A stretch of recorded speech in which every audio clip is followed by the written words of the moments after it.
No. So we did this last year. Okay. So basically, we give those to families and we send them for summer and we give them books and then they do the reading lots and do activities.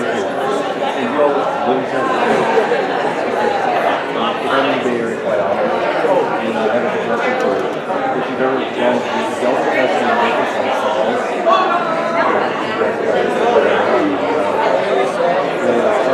I have a brother who's locally at a Christian birthday. There we go. What's your message? You go to North Nashville? No, I actually went to the hillside and then we moved around a lot. My family home. Nice. Yeah. Okay, delicious. Thank you. Thank you.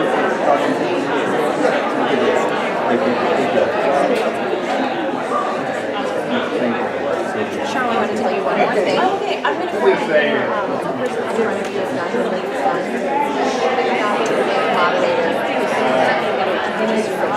Okay. And then on the clicker on the right. There's an arrow over there. Okay. I'm doing well. And then after that it advances. Advances itself.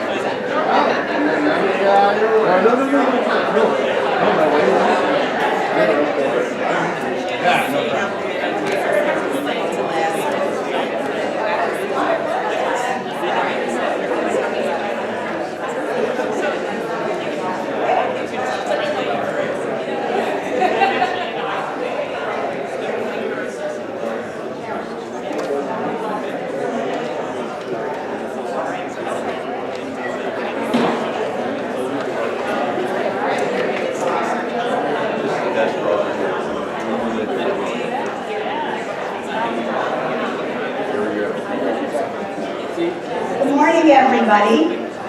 Welcome back. I hope that everybody is sitting here filled with waffles and deliciousness. And my name is Susan Levitan. I'm a longtime faculty member here at Hathaway Brown School.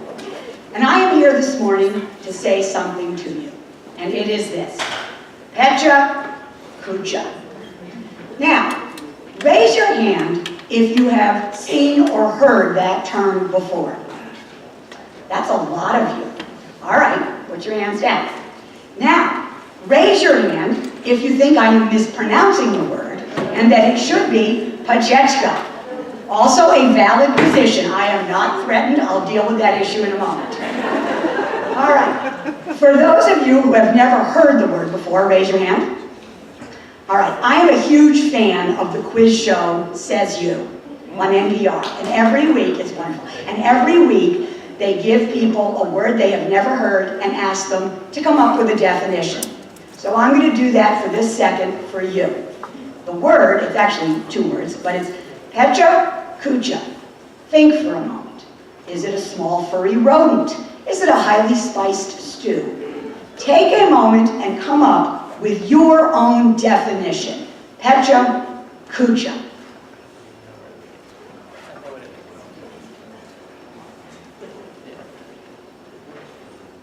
All right, now turn to your neighbor, assuming neither of you knows what the word really means, and share your definition. I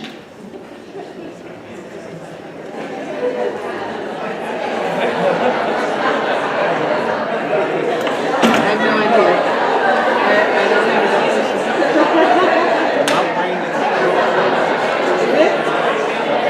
I'm like, you probably know.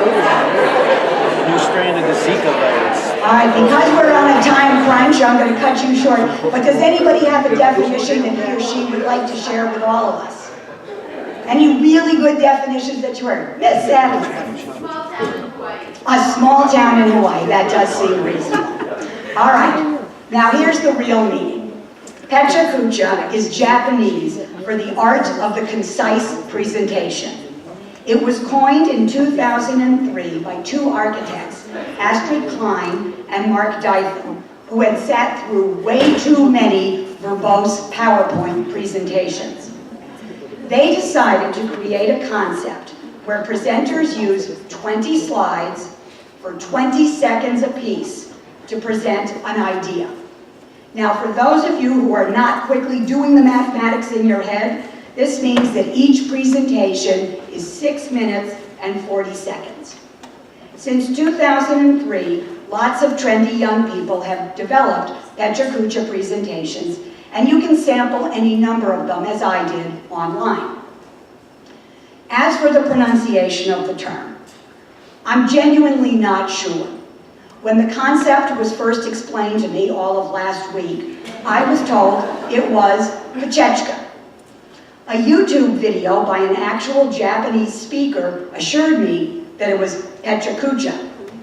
That video went on to point out that while we Americans are often very persnickety about the correct pronunciation of European words, such as croissant, we are often happily casual about words from other continents. So I want to do the right thing, and I want to say this the right way, but I'm somewhat flummoxed. So I'm going with Pecha Kucha and hoping for the best. All that being said, we're here for the presentations far more than the format. And I'm very excited to introduce our various speakers. They have taken on the ambitious project of 20 slides for 20 seconds each to give all of us some basic understanding of their amazing programs. Our first speaker will be Kylie P. Marr from the Punahou School in Hawaii, and she will be speaking on her school's Pueo program. Kylie?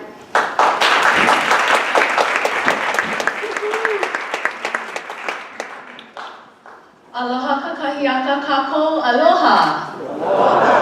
That's not a part of my 20 seconds.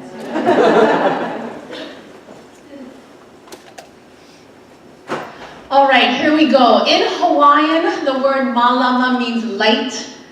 And in Hawaiian, the whole sense of the things that we illuminate are the things that we educate. We illuminate our places, we illuminate our students, we illuminate ourselves.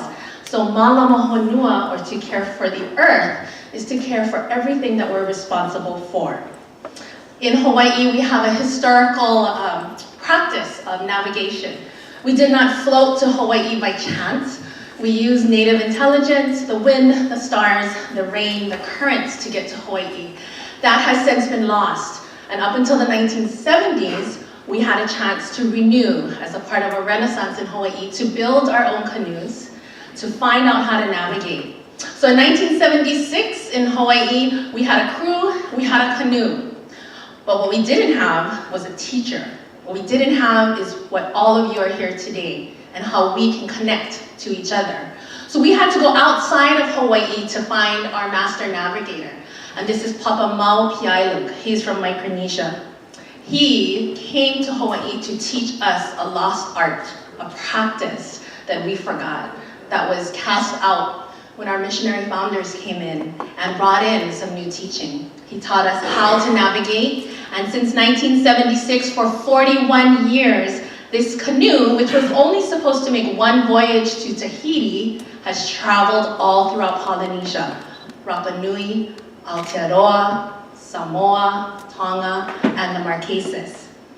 This is our arrival ceremony in 1976 in Tahiti, and what we found is that the world, our Earth, is craving for connections, especially as an island, and islanders in the Pacific. We crave for contacts, we crave for similarities, we look for challenges so that we can make bridges and find out what can we do and how do we relate to the rest of the world.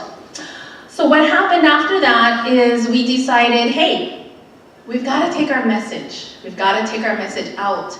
That a canoe that has 12 to 17 people on it, that uses no modern instruments except nature, each other, and the birds, wind, the animals, all the different things that we've been asked time and time again to pay attention. Pay attention in our classrooms, pay attention to our children, our family, to the environment around us. What have we learned within Polynesia? What have we learned in all these amazing places we have been blessed to visit? We have been welcomed. All the way up to our cousins in Alaska, up in Juneau, which we were gifted additional wood and logs to create a few more canoes. What's the next step? Could we, and how might we, challenge ourselves to leave Hawaii? This is astronaut Lacey Beach. And Lacey is also a Punahou graduate, and he had a very big sense of public purpose. but also global and universal purpose. And he challenged our founders to take the canoe around the world, to leave the safety of our Pacific Ocean. So from 1992, we sat on that idea. Could we take the risk? Could we take the journey to leave these beautiful blue waters, the safety of our Pacific Ocean, and actually get around the world? And so a few years ago, our founders, our elders, and our children asked us to take that chance, to go ahead and use Island Earth as a model, as Hawaii as a model, to consider our Earth as an island. This is one of the shots from the Apollo 8 moon landing, and it really gives us a sense that Earth is actually an island, and what we do and how we serve Earth and where we find our places is very important. So can we use Hawaii's examples of sustainability, environmental sustainability, cultural sustainability, educational sustainability, all the abilities to make a difference? In 2013, we started our Malama Honua worldwide voyage. And what we're asking today is for you to join Punahou School and Clarence TC Ching Pueo program on the worldwide voyage. On hokulea.com and punahou.edu, you can have your classrooms be a part of following what our canoe is doing, being involved in the voyage. This is one of the current legs that took us from Cape Town, South Africa, up to Natal, Brazil. And it has a very special personal connection to me because of this gentleman that's coming up. And this is my husband, Derek Marr Jr. He spent 58 days on this leg in the middle of the Atlantic Ocean. It was the longest leg that our beloved canoe ever took. And one of the most special things that he told me about being on the canoe was to see our master navigators hand the baton off, or hand the sweep of the canoe to the next generation. And it really pulled together about how education and how historical and future educational policies and trends are very, very connected to what we're doing today. The educational component of Malama Honua and the worldwide voyage has to do with a few things. How do we teach in each port that we go to, each city and each country? And then how do we connect across the ocean? The Pueo program and our network of 62 public and private schools in Hawaii and in the continent has adopted the worldwide voyage. And so we have our teachers and our crew members video conferencing 24 hours a day and come to do presentations for our students and ask them, how do they take care of their community? How do they take care of their education? How do they get themselves to college and take on that role? This is me in Cape Town, South Africa, doing a Google Hangout with some classrooms back into Hawaii. And so I leave you with this. How do you malama your honua, yourself, your family, your community? How might your school, your program connect to the voyage? We are in the middle of the Caribbean, going to Cuba as we speak. We'll be heading up the East Coast to Nova Scotia, coming down Panama, and when we're done, we'll be back in the Pacific. So mahalo, malama pono, as we continue to illuminate ourselves in this space and in this time. Aloha.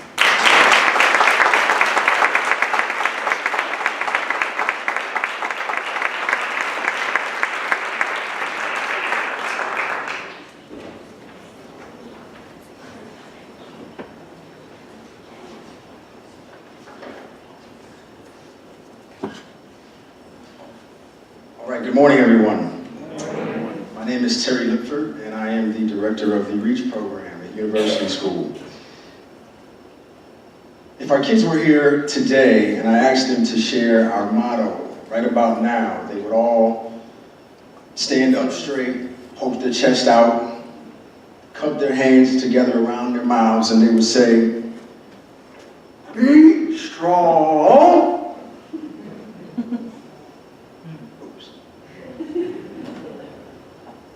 They would go on in unison, and with as much focus, enthusiasm, precision, and pride as they could muster, they would recite together, "Be strong, for we are not here to play, dream, or drift. We have hard work to do and heavy loads to lift. Shun not the struggle, for it is God's gift. Be strong." Many of you may be familiar with this poem attributed to the 19th century American writer and theologian, Maltby, Davenport, Babcock.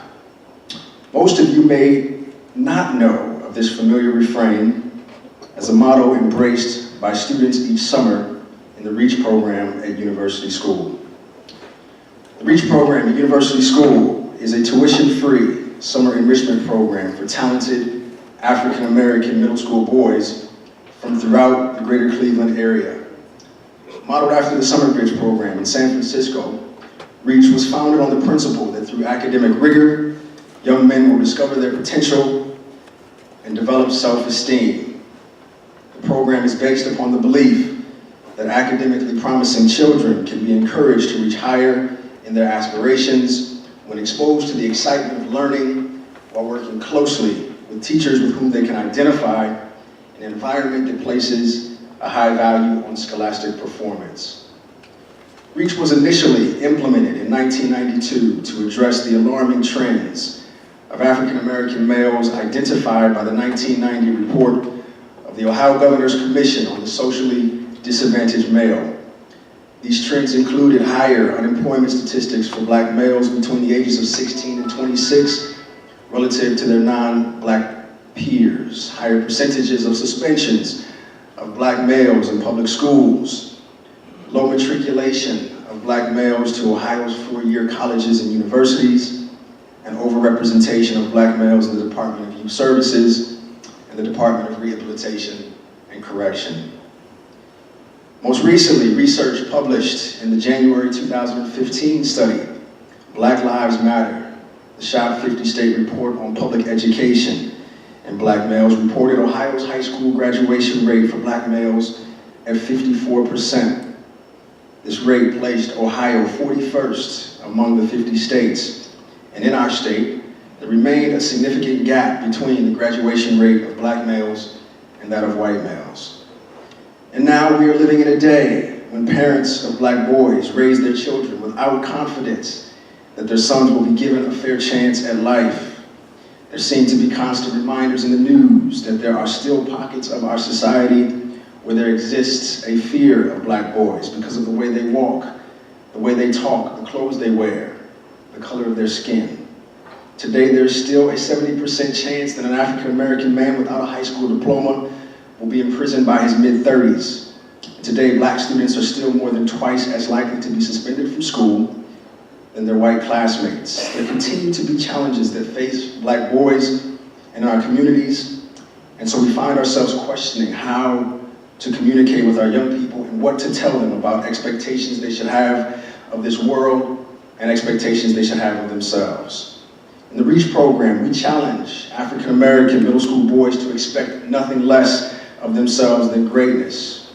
We seek to instill in our students a respect for themselves, a respect for their brothers, a respect for their families, a respect for their heritage, and a respect for opportunities to grow as students and as people. In the REACH program, we stress the importance of doing what others are not willing to do and sacrificing in ways others are not willing to sacrifice in order to put oneself in a position to lead. We implore our students to take pride in achievement, to embrace intellectual curiosity, and to be confident and comfortable being different. At REACH, we teach boys to live not with fear, but with excellence. We expect greatness from them, and we hold them accountable to reaching for their best as our standard. The REACH program begins with a 3-year summer enrichment program for middle school age boys from the greater Cleveland area, and it culminates with college guidance for students when they are in 11th and 12th grade. The program promotes and maintains excellence by accommodating between 90 and 100 students each year, 20 professional faculty members who serve as mentor teachers, 8 to 10 college students who serve as apprentice teachers, and 4 to 6 high school counselors, most of whom are REACH graduates. The curriculum is rigorous, innovative, and taught in small groups. It is therefore possible to provide students with hands-on learning that make for lasting experiences. Each day during the summer begins with a morning assembly for all students and teachers in the program. During that assembly, announcements are given for the day, and students are occasionally recognized for achievement in their classes. We will also occasionally hear from guest speakers. After assembly, students attend core academic classes in English, math, and science. In the afternoon, REACH students participate in 2 elective classes, which allow the boys to explore their artistic and their creative interests. These classes range in focus from music, to theater, to business, to technology, to a host of other subjects and themes.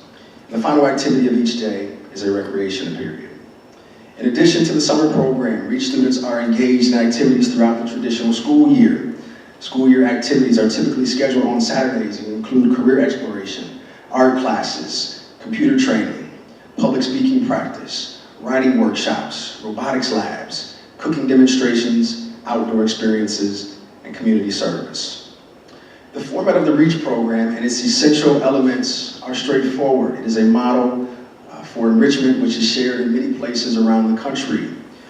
Where we seek distinction with the REACH program is in our unrelenting commitment to creating a culture of excellence. We surround students with like-minded individuals who teach them, motivate them, and inspire them, but most importantly, we flip the reality of what it means to be a young black man. We seek to establish a new normal with our message every day that for black boys it is not only okay to be bright and possible, to rise above circumstances, but your success in life ultimately depends upon your willingness and your capacity to reach for and deliver the exceptional. Since the founding of the REACH program in 1992, 558 boys have completed the 3-year middle school sequence. We have retained approximately 77% of our students from the start of their experience to the finish. 100% of REACH graduates have gone on to complete high school with their class. And in a recent survey of REACH alum, 92% of those interviewed said REACH prepared them academically for high school. 95% felt REACH helped them perform better than their peers. And 95% suggested that REACH made them more confident and effective leaders.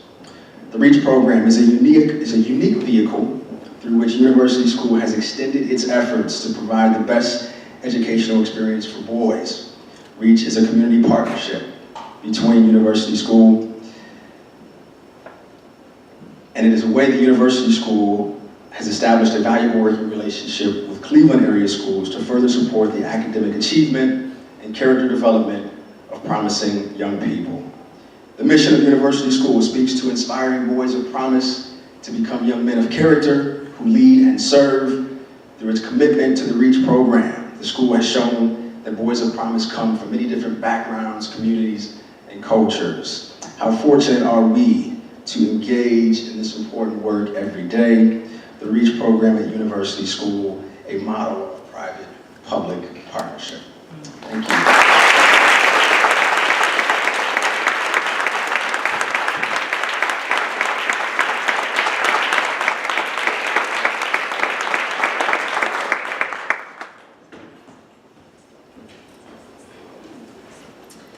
This format is certainly fun, but it is nerve-wracking for the presenters to stay on time.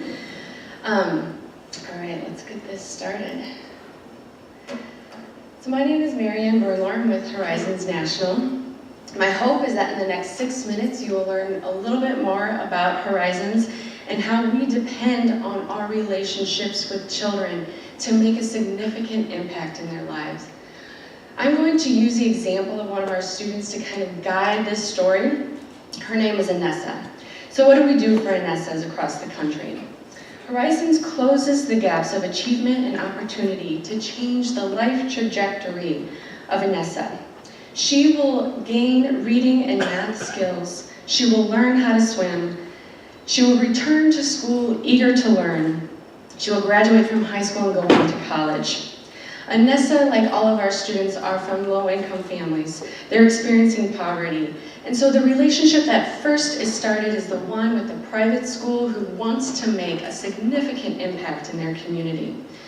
You will see that currently, this slide is now outdated, but in the summer of 2016, we will be serving 50 sites across the country in 17 different states. That relationship with the private school is allowing us to serve over 4,000 children. So what is the need that we're trying to address here? Many of you are aware I'm talking to an audience that really understands this, which is refreshing, but it's the summer slide. The summer slide, which is also summer learning loss, contributes to 2/3 of the achievement gap for low-income children. Unfortunately, it unfairly targets low-income kids. So while low-income children are losing 2 to 3 months in reading and math, just their middle-income peers, let alone the upper-income peers, are gaining 2 to 3 months. You see in this slide that the blue line represents the middle-income child, the yellow line represents ANESA. So what is horrible about this is the summer learning slide compounds on itself. So by 5th grade, ANESA can be up to 3 full grade years behind. This next slide shows how we try to impact that. So ANESA would typically be that purple line, the student who is losing. But instead, ANESA is achieving in reading and math every single summer. So how do we do this? How do they make a 5 to 6 month impact every summer? Well, it comes down to these relationships. In Horizons, each class is comprised of 15 students, that's it. And in each class, there's one lead teacher who typically is a licensed teacher. Then there's one assistant teacher who's an undergraduate studying and learning how to be an educator. In addition to those 2 high quality and passionate adults, we have an intern in each class. And that intern is typically a high school or college student, oftentimes an alumni of the private school or a current high school student of the private school. These relationships are so important because it keeps the students coming back year after year. In fact, our retention nationally is 82%. It is this kind of long-term relationship between the private school, the Horizons family, the teachers, and ANESA that truly changed the trajectory of her future. In addition to reading and math, we have a very strong enrichment component. We expose a relationship with the arts, science, and robotics. A major enrichment opportunity that sometimes comes off as odd is not only beyond the science, the language, the arts, is every Horizons program across the country will teach each child how to swim. Swimming is so important to us because we have access to a demographic that is very vulnerable to water. This demographic has the highest drowning rates in the country. And so these children receive 3 to 4 formal swim lessons every single week, which is great because they love it after they get over the initial fear. But it is amazing to watch this transformation happen, not only in the pool, but in the classroom. You can see here, at Horizons, I learned how to be brave with swimming. So we talked a lot about this relationship and how it impacts ANESA. Now we're going to talk a little bit more about how these relationships impact and benefit the host school. So one of the things is, it builds and strengthens partnerships with public school districts that typically we wouldn't even be partnering with. It expands and elevates the purpose of a host school. It makes them much more relevant than they already are within a community. It increases their visibility and role in a community, and it motivates and engages host school alumni, donors, and parents. You wouldn't believe the way they rally around a program like this to engage on advisory boards as donors, running events, and the students being involved in the program is one of the most authentic ways I've witnessed children serving. One of my favorite stories is a child who of the host school went back to her mom, who was on the Horizons board, and said, "Mom, they were wondering what was on my teeth." She had braces, she had retainer, and she was baffled that the students had not seen that before. Some of the other benefits, as you just saw, is, again, it's offering a host school the opportunity to serve and learn and positively impact the public schools. One of the last couple of slides are quotes that you will see. One of the quotes is from head of school, Nick Thatcher. He's the head of school at Dedham Country Day School. He talks about this relationship and how it all comes together, and one of the things we hear is, well, how does it impact the budget? How does it impact the donor system within the school? And he says that it really benefits, and he saw it just increase their budget. And this last one is a quote from a student. If you ever get the chance to be involved with this program, or I would say another program like it, in any way, do it. Because it changes you and it changes all the people around you. by you being there.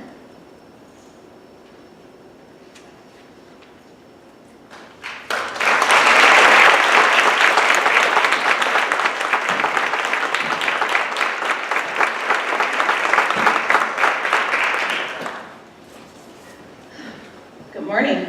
Good morning. We, the people of the United States, in order to form a more perfect union. So I'm a funky little break in the presentations. I'm Toni Cross, and I'm not going to kick to you guys a program, but I'm going to kick to you an idea. And it's free of judgment, and it's seeking to answer a question: what could, no, what should our schools look like? I like the phrase more perfect, not just because I'm a history teacher, but because I believe in the ideals of our founders. To me, that phrase captures two thoughts.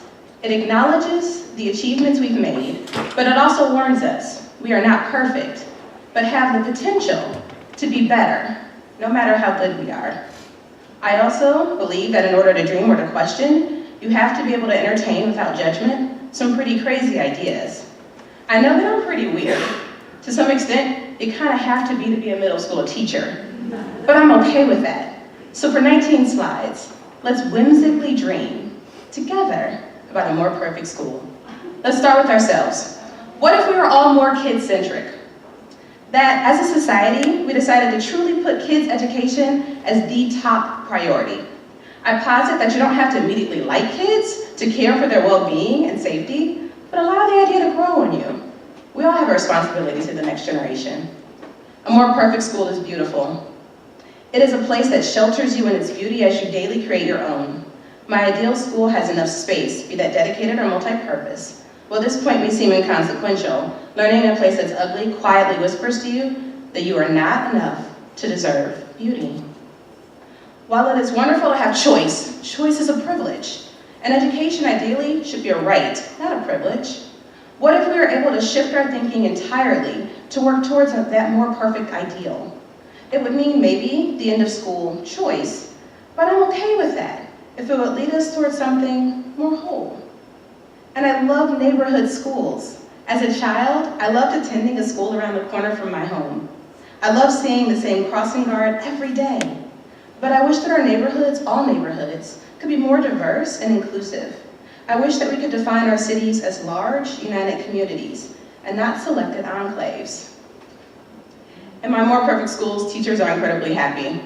They geek out in their classrooms and they laugh with their students. However, simultaneously, they are professionals because the shaping of minds is a serious thing. They have what they need to be educators, all the time and in abundance. While they work collaboratively, they are also independent. Happy teachers have and need time. Most perfect teachers are provided the space to be critical of their curriculums, which are not dictated to them, but somehow align. In my more perfect world, they make a wage that echoes the true value of being an educator. A more perfect school would align developmentally with the kids' needs, and adults too. We would start later, take now.